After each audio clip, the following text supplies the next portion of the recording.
이 존 밀러라고 하는 사람은 이런 아주 유익한 이야기를 했습니다.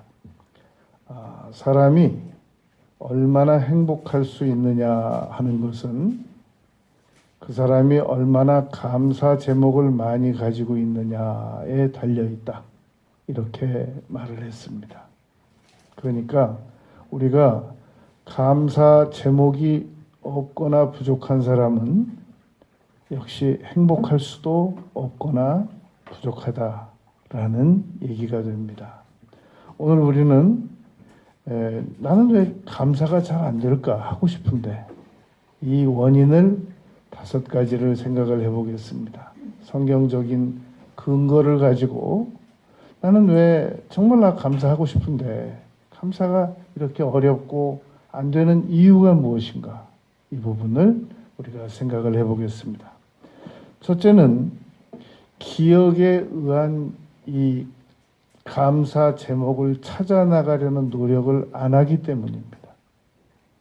여러분, 성경은 철저하게 기억하라라고 가르치고 계십니다. 그래서 이 안식일도 기억하여 지키라, 그냥 지키지 말고 기억하여 지키라, 이렇게 가르치셨습니다. 그리고 예수님께서 성찬식도 나를 기념하라 라고 누가복음과 바울사도께서 고린도 교인들에게 가르치셨는데 그것도 역시 기억하라 라는 그런 의미란 말입니다. 이 여러 나라에서 발견된 사실 중에 하나는 이 도마뱀들이 이 건축 현장에서 이 목수가 망치질을 하는 순간에 이 가슴을 관통당해 가지고 못 움직이는 사례가 종종 발견이 됩니다. 그런데 이 도마뱀들이 그렇게 못에 찔려서 죽는 게 아니라 한 3년 만에 또는 몇 년 만에 다시 발견이 됩니다. 그 건축 현장을 이렇게 뜯어내고 수리하는 가운데서 살아있는 거예요. 어떻게 살아있나를 지켜본 결과 다른 도마뱀이 먹을 것을 지난 3년 동안 가져다 주었다는 겁니다. 그런데 이제 거기서 발견이 됐기 때문에 이제 못을 뽑아서 이 도마뱀을 놓아준단 말입니다. 그러면 아무리 도마뱀이지만 지난 3년 동안 자신에게 먹을 것을 가져다 준 동료 도마뱀에게 깊은 감사를 느껴야 될 거 아니겠습니까? 그런데 만약에 그것을 잊어버린다면은 아무리 도마뱀이지만 배은망덕한 겁니다. 적용을 시켜보면 우리 사람이 누군가에게 도움을 어떤 형태로든지 도움을 받는단 말입니다. 그런데 그것을 하루아침에 망각해버린다는 것은 그것은 배은망덕한 겁니다. 그러니까 우리가 어떤 형태로든 도움을 받았다라는 얘기는 감사해야 할 조건이며 그것은 기억을 해야만 할 수 있는 일입니다. 그냥 자연스럽게 내가 잊혀져 가는데 우리 망각곡선에 의하여 사람은 기억했던 것들이 광속도로 잊혀져 가는데 그것이 나에게 잊혀졌다는 이유만으로 감사를 의지적으로 하지 않을 줄 아는 것은 배은망덕한 것이란 말입니다. 그래서 성경은 기억나는 것만 감사해라 그러지 않으시고 기억하여 지키라, 기억하여 기념하라, 기억하여 감사하라 라고 가르치고 계시다는 겁니다. 시편 103편 2절에 보면 내 영혼아 그의 모든 은택을 잊지 말지어다. 그러니까 우리가 누군가에게 감사한 것을 잊지 않으려면 잘 기록해두고 다시 복습하고 그래 버릇해야 우리가 잊지 않고 이 기억을 통해서 감사를 할 수 있단 말입니다. 여러분 누가복음 17장 17절에 보면 예수님께서 이렇게 물으셨습니다. 너희 중에 10명이 문둥병에서 치료를 받지 않았느냐? 그런데 9은 어디 있느냐? 그러니까 10명 중에 사마리아 사람만 다시 가다가 가서 제사장에게 몸을 보이라고 그러는데 진짜 나았네. 그리고 자기 나은 몸이 깨달아지니까 예수님에게 와서 감사를 드렸단 말입니다. 예수님께서 너희 중에 9은 어디 있느냐? 그 말은 9명은 어떻게 나병에서 치료받은 것을 잊어버릴 수가 있느냐? 그런 질문과 같으시단 말입니다. 여러분, 우리가 남은 생에 살아감에 있어서 이 감사하는 마음을 가지려면 조금이라도 감사한 것은 다 기록을 해두었다가 그랬다가 잊지 말고 또 복습하고 기억하고 그래야 됩니다.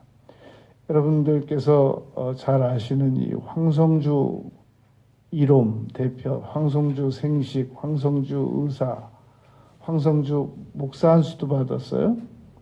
합신에서 공부하시고 목사 안수도 받았는데 전 그 95년도에 이 서초동에서 사랑의 의원을 개원했을 때 그때 이제 가서 간증도 받고 그래서 그 전도 간증도 제 편저에 싣고 그랬었는데요. 그 황성주 목사님이 이 박사님이 쓴 감사에 대한 책을 제가 지난 주간 좀 살펴봤습니다. 그랬더니 그 첫 감사책 첫 챕터에 이렇게 기록되어 있더란 말입니다.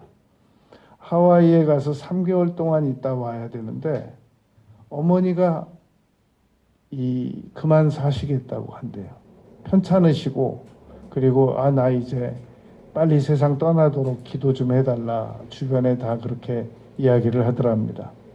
그래가지고 10가지 제목을 감사 제목을 적었답니다. 그래서 1번 저를 낳아주신 거 감사합니다.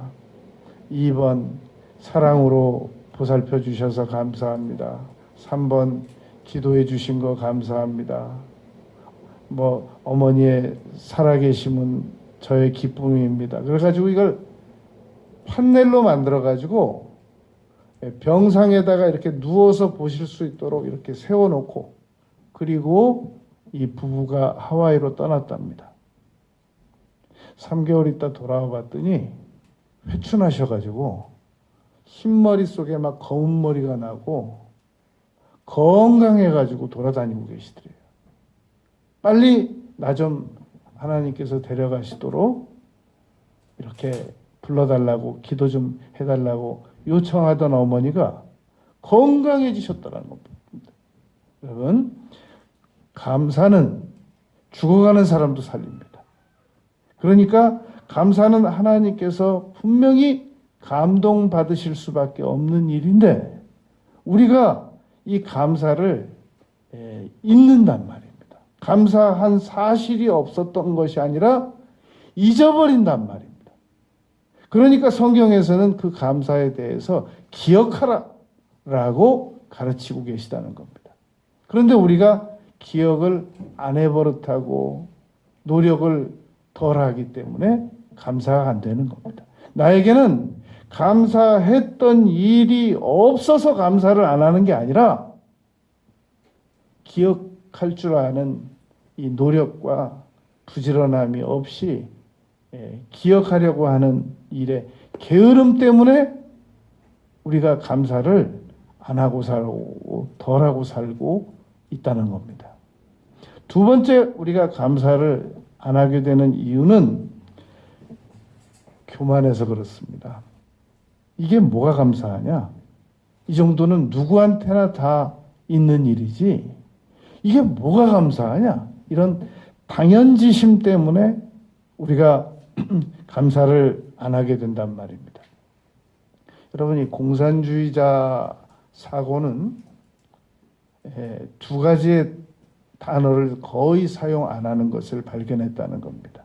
한 사회학자의 보고입니다.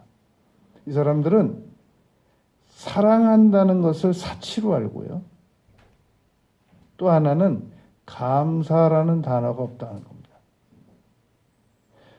생각해보면 저 북한이 여러분, 아니 자기들이 오물풍선을 보내서 지금 우리가 어쩔 수 없어서 고육지책으로 이 전단도 뿌리고 억제하려고 그러지 말라고 하는 거 아니겠습니까? 그런데 자기들이 오물풍선 보낸 거는 생각 안 하고 이제 뭐 인내 한계가 도달했다는 등 진짜 아무리 북한 사람들이지만 정말 배은망덕한 사람들이에요.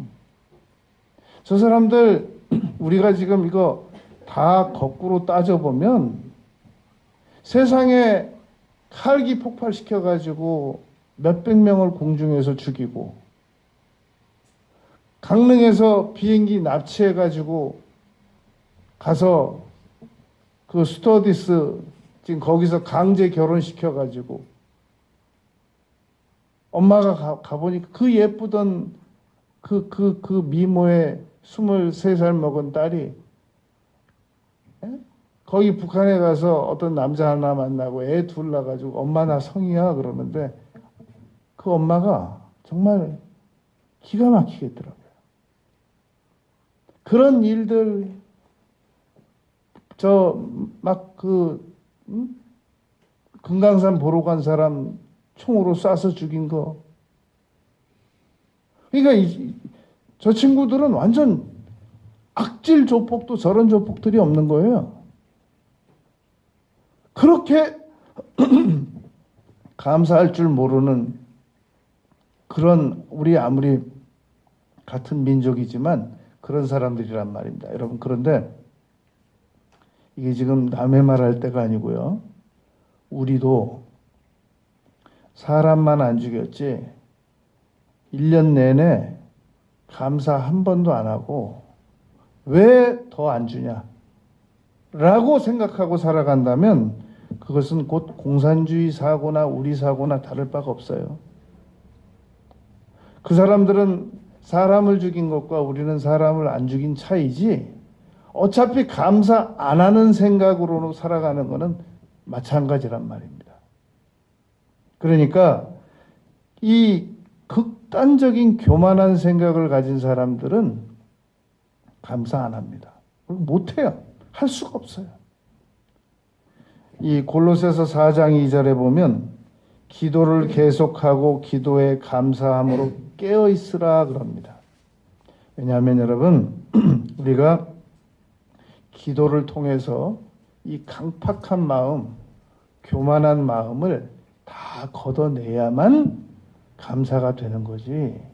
기도 안 하고 감사가 어느 날 살다 보면 감사하는 날도 오겠지 라고 생각하는 것은 이건 말도 안 되는 생각이란 말입니다. 우리가 여러분 방 안에 공기가 탁하면 이렇게 창문 열고 공기를 환풍시키지 않습니까? 이 기도를 통해서 기도는 영적 환풍기와 같아요. 그래서 기도를 드려서 이 강팍한 마음, 감사할 줄 모르는, 감사가 안 되는 이 공산주의자와 같은 마음, 돌덩어리 같은 마음, 배은망덕한 마음, 이 마음을 이렇게 몰아내야 됩니다. 그리고 감사하는 마음을 받아들여야 된단 말입니다. 히스기야가 역대하 32장 25절에 보면 여러분 히스기야가 어떤 왕이에요? 하나님께서 그가 하도 교만하니까 이사야 선지자를 보내셔서 너 이제 정리하고 와라 그랬단 말입니다. 그랬더니 막 벽 쳐다보고 울고 막 기도드리고 그래서 수명을 15년 연장시켜 주셨거든요. 그랬더니 그 받은 은혜를 보답하지 아니함으로 그렇게 해서 치료받고 아무 보답도 안 해요. 그래서 진노가 하나님께서 다시 진노를 내리셨다라는 기록이 역대하 32장 25절에 분명히 기록되어 있단 말입니다. 여러분, 사람이 죽을 병에 걸린 사람을 다시 살려줬는데 어떻게 아무 보답도 안 할 수 있어요? 근데 그게 우리 모습이란 말입니다, 여러분. 지금 히스기야의 모습이 아니라 그게 우리 모습과 다를 바가 없다는 겁니다. 그래서 하나님께서 진노하셨다고 역대하 32장 25절에 기록되어 있거든요. 그러니까 내가 기도를 해도 아무 응답도 없으시고 요즘에 아무 좋은 일도 안 일어나고 도대체 문제 해결이 안 되거든. 한번 잘 거슬러 올라가 보세요. 내가 하나님께 언젠가 은혜를 받고 아무 보답도 안 한 적은 없는지, 어떻게 하나님께서 하나님의 기적의 창고에는 그 기적이 쌓여 나가는데, 쓸 곳이 없어서 쌓여 나가는데 왜 그 중에 일부를 나에게 못 주고 계시는지, 우리가 하나님의 은혜를 잘 보답했는지 안 했는지 한번 재점검을 해보잔 말입니다. 그래서 우리가 기도를 감사하기 위한 기도, 무엇인가를 요구하기 위한 기도, 그건 날마다 드리는데, 감사를 더 잘하기 위한 기도, 감사를 더 잘하기 위한 기억의 역추적, 이런 것들을 우리가 안 하고 게을르지는 않았는지 잘 점검을 해보자는 말입니다. 세 번째, 우리가 기도가 이 감사가 안 되는 이유는 하나님께서 공평하시다라는 사실이 안 믿어지기 때문입니다. 여러분, 하나님께서는 철저하게 공평하신 분이십니다. 이번에 그분들이 당연히 예수님 안 믿을 걸로 생각이 들어요. 만약 저는 그분들이 예수님을 믿는 분들이라 그러면 아주 더 심각하다고 생각이 됩니다. 이번에 한강 작가가 이 우리나라 최초 노벨 문학상을 받았단 말입니다. 그랬더니 그 작품 속에서 무슨 불륜적인 내용이 있다고 그러고, 그래서 그 작품들은 노벨상을 받을 만한 값어치가 없다고 그러고, 그 노벨상은 중국에 누가 받았어야 된다고 그러고, 정말 아주 사람들이 너무 미숙하더구만요. 여러분, 노벨상 받는 사람들은 성직자가 아닙니다. 그분들은 그냥 소설 작가입니다. 문학 작가. 그분들이 목사인데 그렇게 글을 써서 상을 받게 되면 그건 비난받아야죠. 그리고 여러분, 노벨상은 다이너마이트 많이 팔아가지고 주는 상입니다. 전 세계적으로 윤리학자에게 주는 상이 아니거든요. 그래서 제가 자료를 좀 조사를 해봤더니 제임스 조이스라고 하는 사람이 율리시스라고 하는 과거의 그 작품 속에 너무나도 이 외설적인 내용이 포함되어 있는데 이 사람이 노벨 문학상을 받았더라고요. 그래서 노벨 문학상을 주는 그 표준, 기준이 뭔가 봤더니 이분들은 다른 거 안 본다는 겁니다. 이분이 무슨 뭐 교회에다가 주일 성수를 했냐, 기도를 했냐, 11조를 드렸냐, 이런 거 안 보고요. 노벨상 평가위원들은 이 작품이 새로운 시각으로 써졌냐, 그리고 혁신적인 서술 방식이 동원됐느냐, 그리고 강력한 주제 의식이 있는가, 창의성이 있는가, 이런 걸 보고 노벨상을 준다는 겁니다. 이 문학상을. 그러면 우리나라에 아무 노벨상 받은 일도 제대로 받은 일이 한 번도 없는데, 이렇게 누구라도 받으면 정말 자기가 세문 나고 질투가 나고 속은 쓰리겠지만, 자기도 글을 쓰는 사람으로서 그래도 그걸 의지적으로 참고 감사를 해야 될 거 아니겠어요? 그걸 무슨 자기가 노벨 선정위원이 아니잖아요. 제일 미숙한 사람이 어떤 사람이면 자기가 나서야 되지 말아야 될 자리에 나서는 사람들이, 참으로 주제넘는 사람들이 미숙한 사람이란 말입니다. 이 사람들은 뭐 상식이고 뭐고 없어요. 자기가 나서지 말아야 할 자리에 나서는 사람처럼 상식이 없는 사람은 없단 말입니다. 그렇게 무식한 사람은 없어요. 그런데 그걸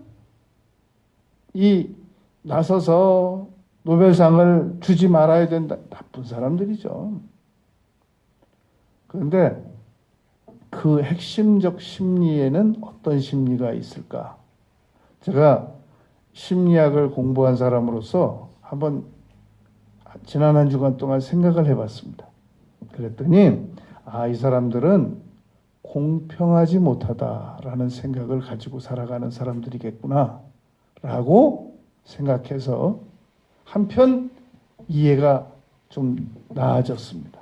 여러분, 하나님께서는 공평하시지 못하시다 라고 믿는 사람들은 감사 안 됩니다. 그 사람이 어떤 더 나은 대가를 치렀는지 그런 건 생각 안 해요. 무조건 자기 입장에서 공평하지 못하다 라고 생각하는 사람들은 감사 죽는 날까지 못합니다. 왜 저 사람은 주고 나는 안 줘? 그 사람이 어떤 대가를 치렀느냐를 먼저 따져봐야 되지 않겠어요? 에스겔서 18장 25절 29절 보면, 그런데 너희는 이르기를 주의 길이 공평하지 아니하도다 하는도다.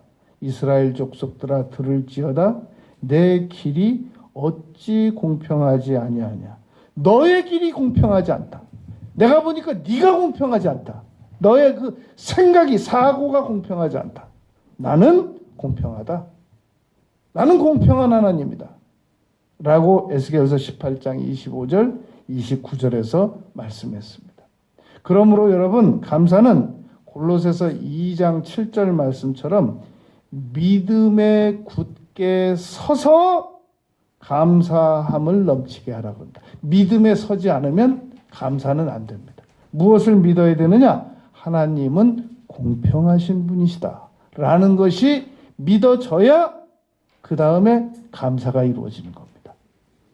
이 믿음이 없이, 기도가 없이, 기억에 의한 역추적이 없이 감사는 될 수 없습니다.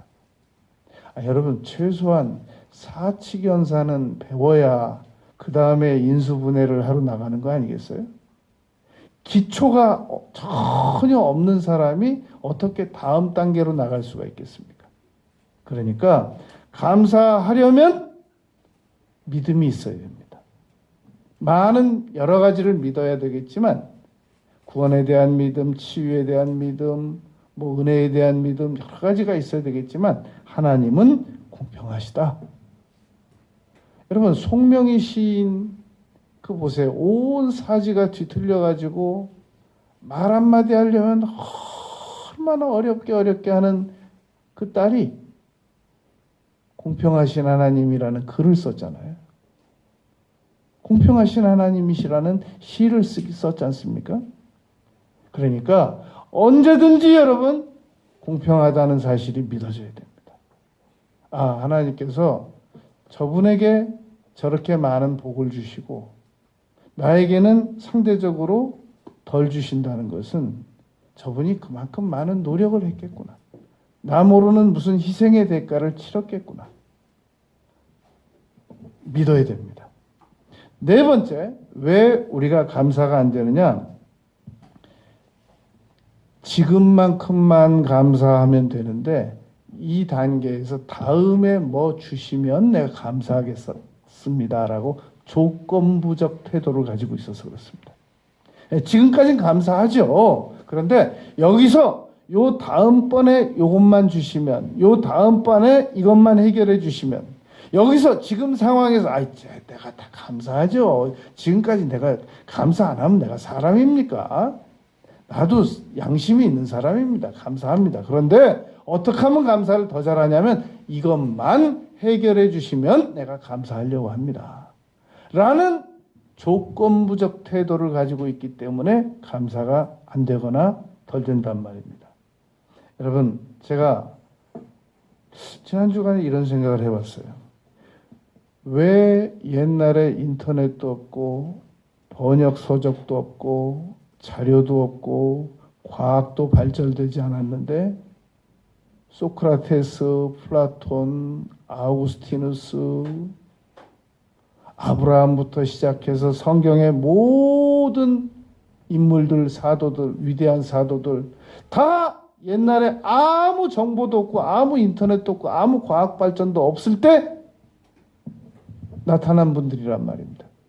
그러면 지금은 그때보다 세계적으로 어디든지 도서관이 있고 어디든지 인터넷으로 자료 다 볼 수 있고 훨씬 더 세상에 지식이 많아졌는데 왜 새로운 소크라테스 안 나오고 왜 새로운 플라톤 안 나오고 왜 새로운 아브라함 안 나오고 새로운 사도 바울 안 나오고 왜 2000년 전, 3000년 전 위대한 작가들, 1000년 전 위대한 작가들에 대해서 지금 연구하고 있냔 말이죠. 아니, 옛날보다 훨씬 더 자료도 많아지고 옛날보다 훨씬 더 정보도 많아지고 아무것도 없을 때 그분들 도서관도 동네 도서관도 하나 제대로 없던 시대에 살던 분들은 그 위대한 사상을 만들어내고 그 위대한 사상을 가지고 전 세계적으로 수만 편의 논문이 나오고 그랬는데 그러면 왜 지금은 그런 위인들이 안 나오냔 말입니다. 그래서 제가 그걸 또 챗 GPT한테 물어봤잖아요. 챗, 잘 들어봐봐. 내가 생각할 때 옛날에 그 위대한 사상을 가진 사람들은 아무 자료도 없고 아무 여건도 안 좋은 열악한 상황에서 그렇게 어떻게 위대한 인물들이 나올 수 있었어? 근데 어떻게 지금은 이렇게 좋은 여건 속에 사는데 왜 위대한 사람들이 안 나올까? 당신 생각은 어떤데? 제가 한번 물어봤어요. 그랬더니 챗이 이렇게 대답했습니다. 자기 생각에는 이렇더랍니다. 지금은 지식이 폭발되고 과잉 정보가 너무 확산돼 가지고 고대인들은 정보는 부족했지만 오히려 그 부족한 정보를 가지고 한 가지를 가지고 깊숙이 몇십 년 동안 그것만 가지고 연구하다가 그렇게 위대한 작품을 만들었다고 생각을 한답니다. 그런데 지금 사람들은 정보의 홍수 속에 살기 때문에 어떤 것 하나를 깊숙이 연구하지 않고 이거 조금 저거 조금 산만해가지고 옛날 같은 그러한 위대한 사상가가 나올 수 없다라는 것이 이 챗 GPT의 지적입니다. 그래서 제가 상당히 설득력이 있다. 그렇게 생각을 했습니다. 여러분, 우리가 지금보다 우리가 더 감사하는 사람이 되려면 우리는 계속해서 조건부적인 조건을 제시하지 말고 더도 말고 지금 감사해야 돼요. 그래서 지금 감사 못하는 사람은 앞으로도 못하는 거고 지금 어떠한 이유에서든지 감사가 되는 사람은 앞으로도 또 새로운 사실 앞에 감사가 이루어질 것이란 말입니다. 그걸 믿어야 됩니다. 본인이. 맞아. 나는 지금 이 상황에서 내가 감사 못하면 나는 인간도 아니야. 무슨 또 새로운 조건을 제시해가지고 그게 이루어지면 감사하고 어쩌고. 말도 안 되는 얘기란 말입니다. 자기를 꾸짖어야 돼요. 뭘 더해주면 감사하겠냐고. 여러분, 끝으로 우리가 감사가 안 되고 덜 되는 이유는 아무 고난도 없어지면 그제서야 감사하려고 하는 마음 때문에 우리가 감사가 안 되고 덜 되고 있습니다. C.S. 루이스는 이런 이야기를 했습니다. 이 세상이 아무 고난도 없는 장소이기를 바라는 사람들은 감사하기 어렵다.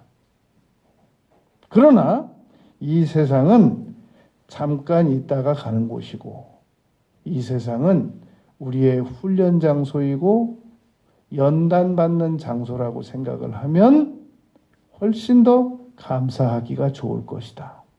이런 이야기를 했습니다. 여러분 로마서 8장 3절 4절에 보면 환난 중에도 우리가 즐거워해야 되는 이유는 환난은 인내를 배우게 하고 인내는 연단을 이루어내고 연단은 소망까지 가지게 하기 때문이다 라고 바울 사도께서 말씀하셨습니다. 여러분 요나는 2장 9절에서 이렇게 말했습니다. 요나서 나는 감사하는 목소리로 주께 제사를 드리며 그 바닷속에서 풍랑이 이는 원인이 뭐냐고 그 뱃사람이 와서 물어보니까 나는 하나님을 경외하는 사람인데 내가 하나님을 섭섭하게 해서 그런다. 나를 물에다 던지면 파도가 잠잠해질 것이다. 그래서 뱃사람들이 살아있는 강아지도 못 던져요. 어떻게 살아있는 사람을 던지겠어요? 이 방법 저 방법 모든 방법을 다 해도 풍랑이 잠잠해지질 않자 어쩔 수 없이 요나에게 미안하다고 당신 말대로 던지겠다고 던졌더니 풍랑이 잠잠했습니다. 그리고 바닷물 속에 들어가서 물고기 속에 들어가 가지고 기도드렸습니다. 그게 요나서 2장 9절입니다. 나는 감사하는 목소리로 주께 제사를 드리며 여러분 여호와께서 요나서 2장 9절에서 요나가 감사를 했습니다. 나는 감사하는 목소리로 주께 제사를 드린다 라고 했더니 그 다음 9절 2장 10절 여호와께서 물고기를 명하사 요나를 육지에 토하게 하시니라. 하필이면 요나가 여러분 기도했을 때도 토해낼 수 있었는데 요나가 감사했더니 물고기를 명하사 토해냈다는 겁니다. 여러분 지금 우리가 어떤 물고기 뱃속에 있습니까? 감사하면 하나님께서 명령하셔서 우리를 안전한 곳으로 토해내실 줄 믿습니다. 그러니까 이 방법 저 방법 다 사용해보다가 안 되면 여러분 이제는 그만 감사의 방법을 사용하잔 말입니다. 디모데전서 4장 4절에 보면 하나님께서 지으신 모든 것이 선하심에 감사함으로 받으면 버릴 것이 없느니라 그랬습니다. 이것도 감사하고 저것도 감사하고 계속 감사하면 우리는 너무 조건이 너무 까다로워요. 너무 엄격해요. 감사하기 위한 조건이 아무튼 노벨상 선정위원보다 더 까다로울 거예요. 이래서 감사 못하고 저래서 감사 못하고 여러분 얼마 전에 그 전신 장애 판정 받아가지고 지금 휠체어 타고 다니면서 미모의 어느 딸하고 결혼한 그 유튜버 박위라고 하는 청년 알고 계시지 않습니까? 그 박위라고 하는 청년이 그 쇼츠 메일에서 이렇게 말했더라고요. 저를 포함해서 대부분의 사람들은 고난이 생겼을 때 왜 이 고난이 나에게 다가왔느냐라고 생각하는 것이라고 생각이 됩니다. 그런데 저는 제가 당한 이 장애 판정이 사고가 아니라 사건이라고 생각을 합니다. 이 아들이 왜 그런 얘기를 했나 잠시 생각을 해봤습니다. 그랬더니 이런 해석이 나왔습니다. 우연히 다가온 부정적인 사고가 아니라 하나님께서 뜻이 있으신 이 친구 이제 그 신학 용어를 모르니까 사고가 아니라 사건이다 이렇게 말했는데 그걸 신학 용어로 바꿔주면 이렇게 됩니다. 우연히 다가온 유감스러운 이런 사고가 아니라 사건, 하나님의 섭리였다 이 말입니다. 요한복음 9장에서 이 맹인이 맹인된 것은 자기 죄 때문입니까? 부모 죄 때문입니까? 제자들이 그렇게 물었단 말입니다. 그랬더니 예수님께서 하나님의 영광을 위하여 그렇지 않아요. 하나님의 영광을 위한다는 얘기는 요한복음 11장 나사로 사건 때 영광이라는 단어를 사용하십니다. 요한복음 9장에서는 예수님께서 이 아들에게, 이 맹인에게 하나님의 하시는 일을 나타내려 함이니라. 그럴 때 신학 용어는 섭리라는 단어를 씁니다. 그러니까 이 친구는 섭리라는 단어를 모르니까 사건이라고 생각합니다. 사고는 뭐냐면 유쾌하지 못한 그런 일이 나에게 다가왔다고 생각하지 않습니다. 아, 그렇게 감사하는 태도를 가지니까 그렇게 멀쩡한 그 미모의 딸을 아내로 붙여주셨구나 라는 생각이 들더란 말입니다. 여러분, 이 우시야 왕은 26살의 왕이 되어가지고 52년간 왕직에 있었던 분입니다. 그런데 역대하 26장에 보면 이렇게 써 있습니다. 아까 히스기야는 하나님께 은혜를 받고 보답하지 아니함으로라고 기록했지 않습니까? 역대하 26장에서 이 우시야 왕에 대해서는 이렇게 기록했습니다. 저가 강성하여짐에 교만하여 제사장들만 제사를 드릴 수 있는데, 아니 왕이 여러분 뭐가 부족해서 제사장들이 제사 드리는 데 가서 자기가 제사를 드리겠다고 집전을 요구하냔 말입니다. 제사장 8명도 아니고 80명이 왕이시여 이러시는 거 아닙니다. 나가셔야 됩니다. 그런데 그걸 우기고 자기가 제사 집전하겠다고 그러다가 이마에 나병이 발병한 거예요. 그랬더니 우시야라고도 하고 아사랴라고도 하는데 그 우시야 왕을 즉시 제사장들이 내보냈단 말입니다. 그랬더니 그 길로 왕궁에도 못 들어가고 뒤에 빈 방에서 누워서 있고 아들 요담을 통해서 왕 시키다가 왕들이 묻히는 무덤에도 못 들어갔어요. 나병 환자라.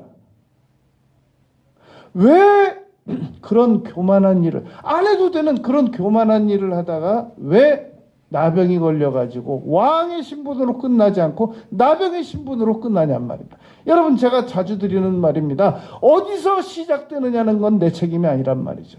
그러나 나의 인생이 어디서 맞춰지느냐 하는 건 그건 내 책임이란 말입니다. 우시야 왕은 왕으로 끝날 사람이 나병 환자로 그의 인생을 스스로 잘못된 선택에 의해서 끝냈단 말입니다. 잠언 6장 2절 나의 말로 내 입의 말로 내가 얽혔다. 내 입의 말로 내가 얽혔어. 너희는 감사하는 말을 하라라고 이 바울 사도께서 가르치셨거든요. 여러분, 오늘 본문 말씀입니다. 에베소서 5장 4절 누추함과 어리석은 말이나 희롱의 말이 마땅치 아니하니 오히려 감사하는 말을 하라. 여러분, 그리고 오늘 본문 말씀에서는 너희는 감사하는 자가 되라 이렇게 말했단 말입니다. 여러분, 우리가 세상에 이런 일도 해보고 싶고 저런 일도 해보고 싶고 이런 것도 가져보고 싶고 저런 것도 가져보고 싶고 얼마든지 원할 수 있습니다. 그러나 그 모든 것들을 다 못 가지더라도 감사하는 사람은 되어야만 한단 말입니다. 너희는 감사하는 자가 되라. 그리고 감사하는 말을 하라. 감사하는 자가 되려면 감사하는 말을 해야 되고 감사하는 말을 하면 그 사람은 감사하는 자가 될 수 있습니다. 우리가 오늘 왜 나는 감사가 이렇게 안 되는가 5가지 이유를 생각해 봤습니다. 남은 생애 동안 철저하게 감사하는 인격으로 살아가는 우리 모두가 되시길 바라겠습니다. 아버지 하나님, 저희들이 남은 생에 철저하게 감사하는 인격을 갖추고 감사하는 말을 하며 감사하는 자가 되겠습니다. 예수님 이름으로 기도드렸습니다. 아멘.